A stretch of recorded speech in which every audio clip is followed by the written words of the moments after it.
ravno zaradi tega, ker je pač zelo veliko oseb se zanima za to, za avstrijski trg. Avstrijski nepremičninski trg je zelo zanimiv. V preteklosti sem imela občutek, da je bolj Hrvaška pa morje zanimiv trg, ampak imam občutek, da je to kar postalo tudi za avstrijski nepremičninski trg. Ja, verjetno zaradi tega ali gospodarskih, zaradi bližine verjetno tudi gospodarskih. Zaradi lepote Koroške, ne? Zaradi lepote Koroške, ne, seveda.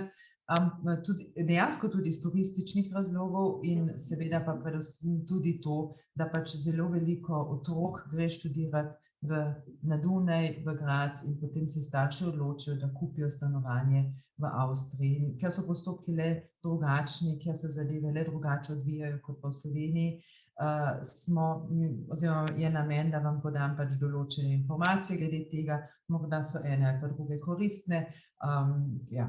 No, to sem že povedala, kot rečeno, v bistvu različni so razlogi, zakaj se kupuje. Kje dobiti informacije, tudi to je zelo pomembno, kje priti do pravilne nepremičnine.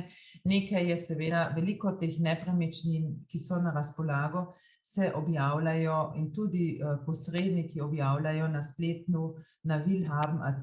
To je v bistvu ena spletna stran, kjer lahko dobite zelo veliko podatkov o poslovnih, vse, kar se prodaja, vse, kar želite imeti, tako rekoč, vključno z nepremičninami, hišami, stanovanjami, deljeno po raznih regijah in lahko tako rekoč tam dobite podatke in kot rečeno, tudi posredniki oglašajo na tej domači strani in tam dobite pač tako rekoč podatke in se z njim povežete in potem greste na ogled. Možno je seveda tudi kupiti neposredno pri investitorju, zlasti če gre za nove objekte, tudi banke pogosto prodajajo, recimo, če pride do tega, da pač en dolžnik ni plačal in je potem pač pride do prodaje nepremičnine, ki je bila kot garancija za določeno posojilo, potem tudi banke recimo prodajajo, deloma tudi, ali pa banke so tudi kar močni prodajalec in pa kot rečeno preko nepremičninskih posrednikov. Seveda nepremičninski posredniki zahtevajo provizijo, to v Avstriji določa zakon in sicer zakon predvideva provizijo do 3% plus 20% DDV-ja od vsake stranke. Toliko lahko nepremičninski posrednik zahteva, to je zakonski okvir. Na koncu je to vprašanje dogovora. Koliko dejansko pač posredniku date oziroma koliko se dogovorite za njegovo provizijo. Seveda, če je kupnina bistveno višja, potem je pač verjetno nižji odstotek bolj upravičen, če je nižja kupnina, potem je verjetnost, da boste plačali samo 1%, zelo neverjetno. Tako da to je v bistvu tako rekoč, to so možnosti, kje dobiti nepremičnino. Ko se odločite za določeno nepremičnino, je seveda treba pregledati oziroma preveriti namembnost. In sicer imamo objekte, ki so za stanovanjske namene, drugi so za poslovne namene ali pa za počitniške namene. V Avstriji nimamo te lokacijskega dovoljenja, kot je to v Sloveniji, se pravi, je to treba preveriti po drugih kanalih, kakšno namembnost ima določena nepremičnina. Zakaj je to pomembno? V preteklosti je bilo tako, da se pravzaprav ni tako preveč gledalo to. A je bila stanovanjska namembnost, pa če se je samo uporabljala za počitniške namene, potem to ni bil, ne vem, niso preveč preverjali, v določenih primerih se je pač, če so bile torej samo počitniški nameni, da se je pač odmerila tudi določena taksa za te zadeve in to je to. Opažamo pa to, zlasti recimo v Salzburgu že vidimo, da pač seveda regije ne želijo, da so stanovanja prazna. In zaradi tega recimo, če so stanovanja imajo namembnost stanovanjske rabe, se morajo uporabljati tudi za stanovanjske namene in ni možno jih uporabljati samo za počitniške namene. Se pravi, se je treba tudi ustrezno tukaj prijaviti in tako naprej. Se pravi, to je zelo pomembna zadeva, ki jo je treba preveriti na začetku nakupa in ob upoštevanju seveda namena, za katerega boste uporabljali to nepremičnino. Tako da to je pomembna zadeva. Vidim, da je to, kar v preteklosti ni bila posebna tema, kar se ni veliko preverjalo, je sedaj dejansko postala tema in dejansko tudi, če ne ustreza, se odrejajo tudi kazni in globe. Tako da to je tema, ki jo je treba preveriti, kot rečeno, to ne izhaja iz lokacijskega dovoljenja, ampak je treba pač to preko drugih spletnih aplikacij in pa podatkov preveriti. V Avstriji imamo zemljiško knjigo, seveda Marija Terezija je to uvedla, v Sloveniji ste jo tudi imeli po avstrijskem sistemu, tudi po neodvisnosti Slovenije, pravzaprav se je nadaljeval avstrijski sistem zemljiške knjige po ideji Marije Terezije. Sedaj imate v Sloveniji drugačen sistem, v Avstriji je ostal sistem, to je seveda javna knjiga. Tudi elektronski vpogled je možen, vpogled je tudi možen v vse listine in v Avstriji imamo sistem vložnih številk, tako kot je bilo v preteklosti v Sloveniji. V Sloveniji imate zdaj identifikacijske številke za vsako posebej parcelo, medtem ko so v Avstriji posamezne parcele zajete v eni vložni številki. Mi smo tega sistema zelo dobro navajeni, tako da v bistvu je kar pregleden, se nam zdi kar pregleden in se je kar dobro obnesel. Imamo ABC liste, tako kot je pač to, v B listu je lastnina vpisana in obremenitve so pa v C listu napisani, v A listu so pa pravice, ki so tako rekoč povezane z določeno nepremičnino. Kako zdaj to postopek poteka, če kupujete nepremičnino? Če ste tako rekoč si ogledali nepremičnino, za katero ste se odločili, ki bi jo želeli kupiti, potem je običajno tako, da se takoj, oziroma da se, ko ste se odločili, ko ste se dogovorili za kupnino, poda zavezujoča ponudba strani kupca, v kateri so navedeni ključni elementi dogovora. Čim prodajalec podpiše to zavezujočo pogodbo oziroma ponudbo, se pravno smatra, da je bila pogodba sklenjena. Pogodba ni še v obliki, kot je to potrebno za zemljiško knjigo, to je treba pač z notarsko overitvijo, ampak pogodba civilnopravno pa je sklenjena v tem trenutku, tako da to je treba pač dejansko upoštevati in dejansko se zavedati tega, da v trenutku, ko podate zavezujočo ponudbo, ste vezani in če to zavezujočo ponudbo sprejme prodajalec, je s tem v bistvu pogodba kot taka sklenjena. Seveda je potem treba še kar nekaj korakov, da se izvede ta posel in finalizira, ampak pogodba je pa civilnopravno je bila sklenjena. V tej zavezujoči ponudbi je običajno določena cena.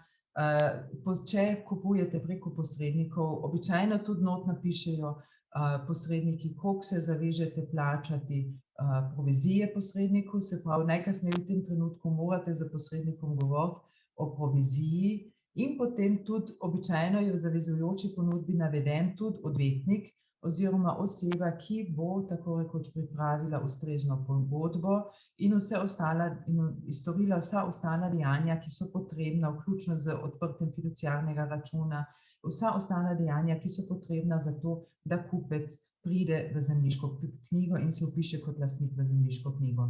V Avstriji ni to primat notarjev, kot je to v Sloveniji. V Avstriji to delajo tudi odvetniki, v zelo veliki meri celo, ker tudi odvetniki lahko nastopajo kot fiduciarji, kajti plačilo preko fiduciarnega računa je v primeru nakupa nepremičnin obvezno v Avstriji, zakaj bom še kasneje povedala.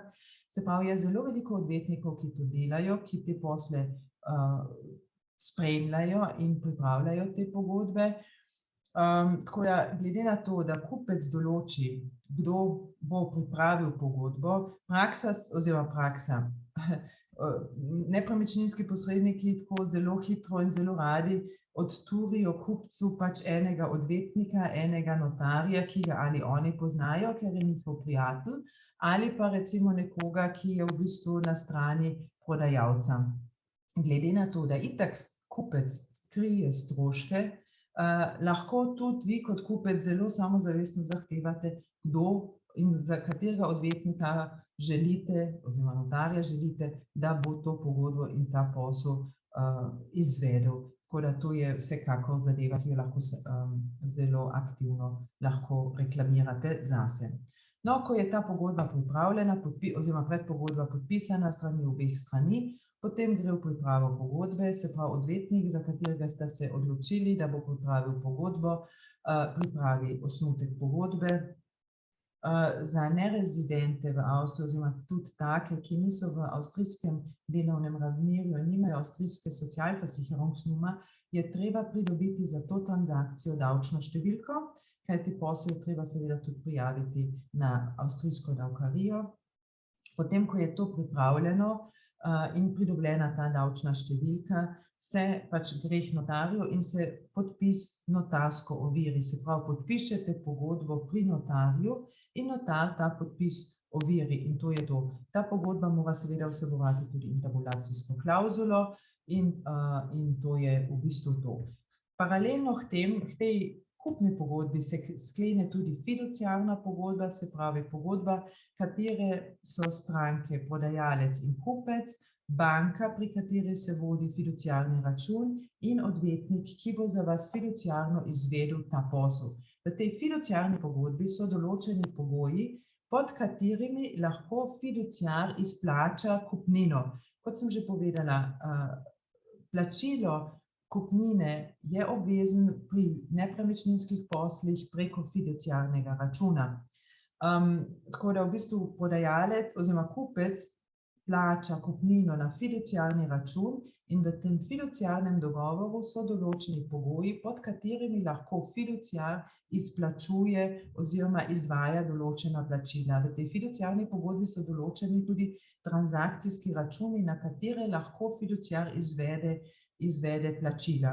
Glede na to, da je ta fiduciarni dogovor podpisala tudi banka in se potem tudi aktivira pri banki, je tako, da banka izvede izključno plačila na račune, ki so navedeni v tem fiduciarnem dogovoru. S tem je absolutno zagotovljeno, da dejansko ne bi prišlo do transakcij oziroma plačil na druge račune, da pač ne bi prišlo, da bi se izvedla plačila na račune, ki niso v smislu strank ali pa da bi prišlo do mahinacij in tako naprej.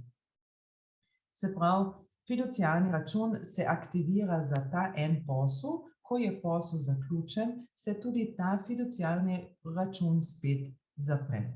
Potem, ko so pogodbe tako rekoč bile podpisane, račun aktiviran, to gre zelo hitro, paralelno običajno, se v Avstriji vedno opravi tudi oziroma pridobi zaznamba vrstnega reda v zemljiški knjigi. Zakaj je to pomembno? To je zaradi tega pomembno, ker se s to zaznambo zavaruje vrstni red v zemljiški knjigi in to je zagotovilo za kupca, da bo dejansko on postal v tem rangu lastnik v zemljiški knjigi te nepremičnine. Se pravi, če bi bil prodajalec slaboveren in bi potem, ko je podpisal pogodbo s kupcem, podpisal še eno pogodbo in bi tisti drugi kupec prišel hitreje do zemljiške knjige, bi imel prvi kupec, bi bil na slabšem in ne bi prišel, ne bi bil več vpisan v tem smislu, kot je takrat podpisal pogodbo v zemljiško knjigo, in da se to prepreči in da se to tveganje reši, se zaznamuje vrstni red. Odločbo, ki jo izda zemljiška knjiga, jo prejme samo v enem izvodu, jo izda in jo prejme izključno fiduciar, ki je potem tudi osebno zavezan in osebno tudi jamči za to, da se dejansko izvede posel tako, kot so se stranke dogovorile in zagotovi, da kupec postane zemljiškoknjižni lastnik, tako kot je bilo dogovorjeno, in prodajalec dejansko dobi denar, tako kot je bilo dogovorjeno. Potem, ko so v bistvu pogodbe bile podpisane, potem je treba seveda pridobiti še kar nekaj soglasij. Treba je dobiti soglasje za promet z nepremičninami in sicer za vse nepremičnine ali pa negativ bescheinigung, se pravi potrdilo, da ni potrebno tako soglasje. To je zelo pomembno, to nekaj časa traja in je s tem treba računati, da to traja vsaj 14 dni, tako da traja to določeno obdobje in je to treba seveda upoštevati. Potem je treba pogodbo seveda tudi priglasiti na davčno upravo. In če je to bilo vse storjeno, potem lahko vložimo zemljiškoknjižni predlog, ki se vloži v elektronski obliki in tudi, kot rečeno, v Avstriji to vlagajo tudi odvetniki, to ni noben, je pač čisto običajni odvetniški posel, ni ekskluziva pri notarjih, kot je to v Sloveniji, in odvetniki to vlagajo in potem, ko v bistvu se to vloži, na koncu zemljiška knjižga izda sklep o vpisu v zemljiško knjigo in z vpisom ste tako rekoč postali kupec, zemljiškoknjižni lastnik določene nepremičnine. Plačilo kupnine, to je vedno debata, kako to izvesti, razni modeli so obstajali v zgodovini in tako naprej. Seveda je treba to dilemo nekako rešiti. Seveda prodajalec ima tveganje oziroma ima tveganje, da pač morda ne bo prejel kupnine, medtem ko pa kupec ima pa tveganje, da bo sicer plačal, ampak ne bo postal zemljiškoknjižni lastnik. In to tveganje, ta dilema se v Avstriji rešuje, kot sem jaz to že povedala, preko fiduciarnega računa in preko fiduciarja. Kot sem povedala, v bistvu se stranki in banka in fiduciar sklenejo skupno pogodbo, v kateri določijo pogoje. In da so nepremičninski posli taki posli, ki se obvezno izvajajo preko fiduciarnega računa, to določa tudi zakon. Se pravi, tle na žalost ni možnosti, v preteklosti so obstajale, ampak sedaj v bistvu ni možno, je treba, da se to izvede preko fiduciarnega računa. Fiduciarni račun mora fiduciar, se pravi odvetnik, ki popravlja pogodbo, tudi priglasiti odvetniški zbornici. Zakaj to? To zaradi tega, da v bistvu, da so stranke deležne morebitnega oziroma zavarovanja, če bi prišlo slučajno do situacije, da bi odvetnik popihal z denarjem. Se pravi, kupec plača, odvetnik fiduciar vzame denar in gre lepo v južne kraje, v sončne kraje, seveda težava je, kdo bo plačal škodo, kajti prodajalec je upravičen do kupnine. In zaradi tega, in da so stranke tukaj dejansko zavarovane in da se tle dejansko nič ne zgodi, tudi če bi bil odvetnik fiduciar slavoveren, ker absolutno ne svetujem nobenemu kolegu, da bi to pač tudi izkoriščal, je dodatno v ozadju sklenjeno še zavarovanje pri odvetniški zbornici, je priglašen posel na odvetniško zbornico, tako da če bi karkoli se zgodilo, je od zadaj zavarovanje, ki bi pokrilo morebitno škodo. To mislim, da je zelo pomembna zadeva in s tem res lahko vsi zaupajo, da bojo dobili plačilo kupnino in po drugi strani postali zemljiškoknjižni lastniki.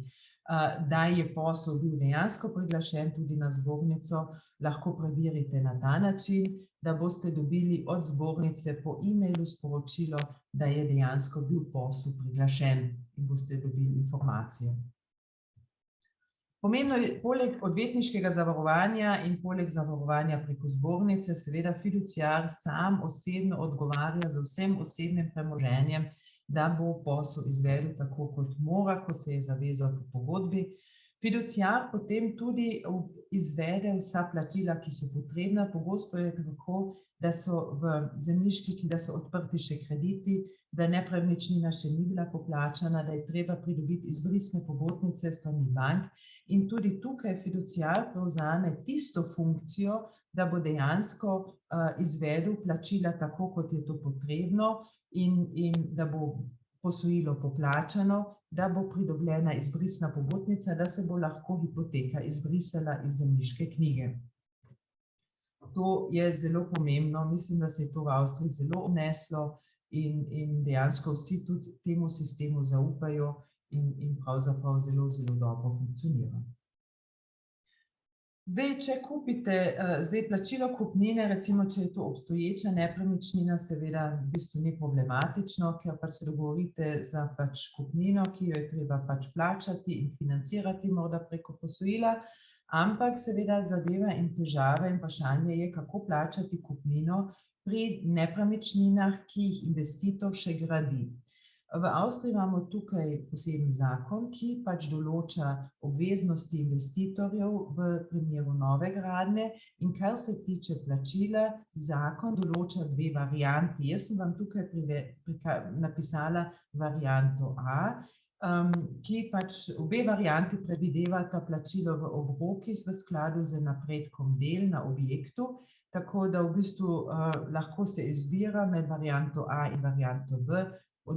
Prvi del je treba plačati, ko je gradbeno dovoljenje pridobljeno in pravnomočno, potem v skladu z raznimi fazami, in zadnji del, zadržana sredstva, pa po 3 letih, kajti garancijska doba v primeru nove gradnje je 3 leta. Za stare nepremičnine pa je garancija stvar dogovora. Se pravi, tukaj se morajo stranke dejansko dogovoriti, in tukaj je tudi vedno v praksi vidimo dilemo, da seveda prodajalec noče nič več imeti opravka z to nepremičnino, ki jo prodaja, in seveda kupec pa hoče določeno garancijo. Tako da tukaj to je vedno stvar konkretnega dogovora in vedno stvar pogajanj. Seveda, če je nepremičnina stara in je, ne vem, 40-50 let, je pač to, da pač ne bo prodajalec garantiral za določeno brezhibnost stvari majhna, medtem ko če je pa to bolj nova zadeva, je pa seveda to absolutno bolj potrebno, oziroma drugače povedano, morda še obstajajo določene garancije izvajalca, tako da se tudi te lahko prenesejo, in je to treba v končni fazi v vsakem konkretnem primeru pregledati, preveriti in potem odločiti, kaj je tako rekoč treba določiti in vpisati v pogodbo. Za pravne napake pa prodajalec seveda vedno odgovarja, ne, on je zavezan, ker mora seveda kupcu zagotoviti tudi tisto pozicijo, da bo postal dejansko lastnik, in to je seveda njegova obveznost. Če se sklepa pogodba, vedno svetujem tudi, da se preveri vprašanje obratovalnih stroškov. Obratovalni stroški se akontirajo mesečno, enkrat letno se stori obračun, in seveda do trenutka primopredaje plačuje prodajalec obratovalne stroške in od trenutka primopredaje naprej pa kupec. Pomembno je seveda, da v teh obratovalnih stroških, če recimo so določeni zneski nepoplačani, da se tudi dogovorimo, oziroma stranke dogovorita, kaj se bo s tem zgodilo, a bo to morda plačal kupec, ampak odtegnil odkupnine, se pravi, to je zadevo, o kateri se je treba pač pogovoriti. Tudi obratovalni stroški običajno tudi zajemajo rezervni sklad, se pravi, tudi to je pomemben podatek, koliko je na razpolago za morebitno sanacijo objekta. Kar se tiče števcev in neposredne dobave, jaz vedno svetujem, da grejo stranke skupaj pregledati, prešteti in potem samo prepišejo stanje in prijavijo dobavitelju, tako da v bistvu se obračun potem naredi z določenim presečnim dnevom in od tistega dne naprej pač kupec plačuje. Vedno zelo pomembno in zelo kočljivo vprašanje je vprašanje davk, taks in stroškov, ki bremenijo nakup. Napisala sem vam davke, takse in stroške, ki jih krije kupec. To je po eni strani davek na pridobitev nepremičnin, ki v Avstriji znaša 3,5% odkupnine. Dodatno se plačuje vpisnina v zemljiško knjigo, ki znaša 1,1% odkupnine. Za vpis hipoteke v zemljiško knjigo kasira avstrijska država, avstrijski finančni minister 1,2% od vrednosti hipoteke. Za predlog na zemljiško knjigo se plača 47 €. Pri vsem tem je še najbolj poceni odvetnik ali pa notar fiduciar, ki lahko za svoje stroške računa do 3% od vrednosti pogodbe. Banke seveda tudi zaračunajo stroške za fiduciarni račun, stroški so odvisni od banke, eni imajo fiksno ceno, drugi imajo pa tudi od procentov, tako da to je treba pač tudi preveriti. Mi recimo smo pač po raznih bankah preverili, koliko je, in smo se potem v bistvu odločili, da to delamo z eno banko, kjer se nam zdijo ti stroški nekako sprejemljivi glede na celoten posel in tako naprej. Tako da v bistvu to so stroški, ki na vsak način krije kupec.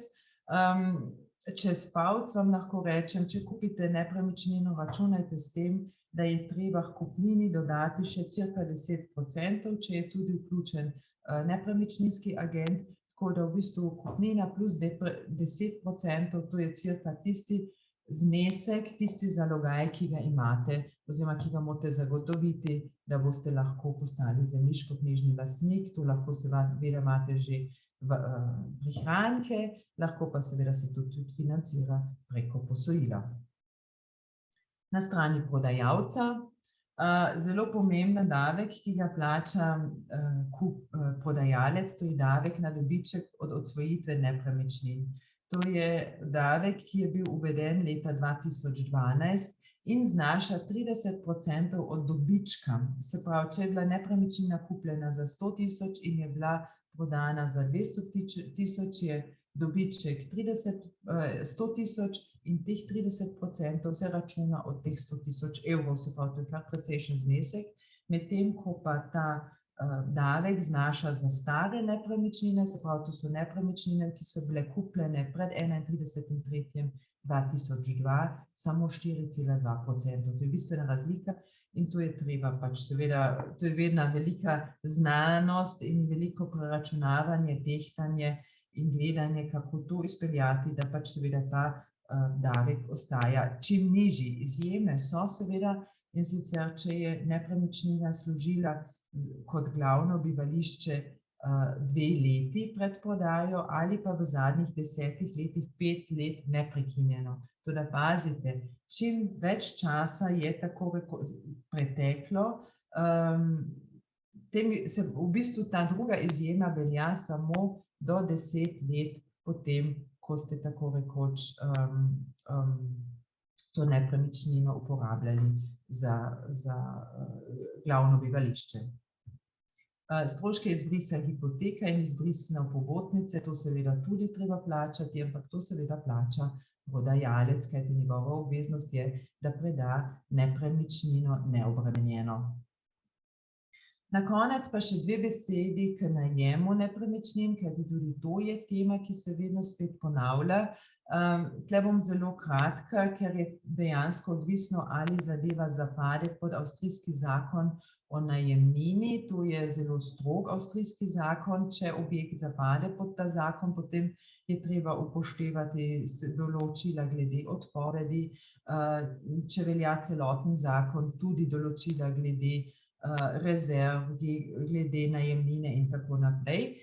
To je pa tudi možno, da se ta zakon uporablja samo delno. To je treba pač res v vsakem konkretnem primeru preveriti. Pomembnost tega zakona oziroma bi samo položila na eno določilo, in sicer je to 12.a člen avstrijskega zakona o najemnini, ki se nanaša na primer prodaje podjetja. Se pravi, če imamo podjetje, ki ima sklenjeno tudi najemno pogodbo, potem v skladu s tem določilom, 12.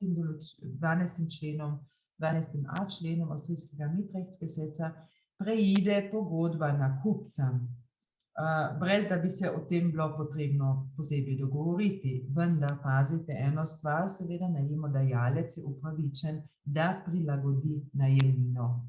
Se pravi, po eni strani imamo pravno nasledstvo, ampak seveda najemodajalec ima pravico, da prilagodi najemnino. Pomembno glede taks morda še to, tudi najemne pogodbe je treba v Avstriji priglasiti na davkarijo in avstrijski cesar pač res zelo pobira tisto in kar pač misli, da mu gre, tako bom rekla.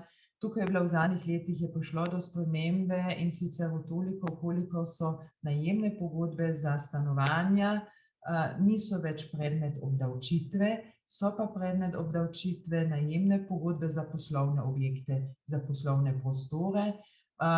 In sicer je treba plačati 1% od najemnine, odvisno od tega, ali je bila pogodba sklenjena za nedoločen čas. Če je bila pogodba sklenjena za nedoločen čas, je osnova za obdavčitev so 3-letne najemnine. Če je bila pogodba sklenjena za določen čas, potem je pa v bistvu treba celotno obdobje obdavčiti in je predmet obdavčitve celotno obdobje, maksimalno pa 18 let. Se pravi, če ste sklenili v najslabšem primeru pogodbo za določen čas 18 let, potem praktično najemnino za 18 let predstavlja osnovo za obdavčitev, kar pa zna biti kar precej.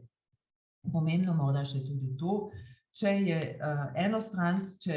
enostranska odpoved pravici do odpovedi pogodbe se ne upošteva, obojestranska odpoved pravici do odpovedi pogodbe pa se tretira, da je bila pogodba sklenjena za določen čas.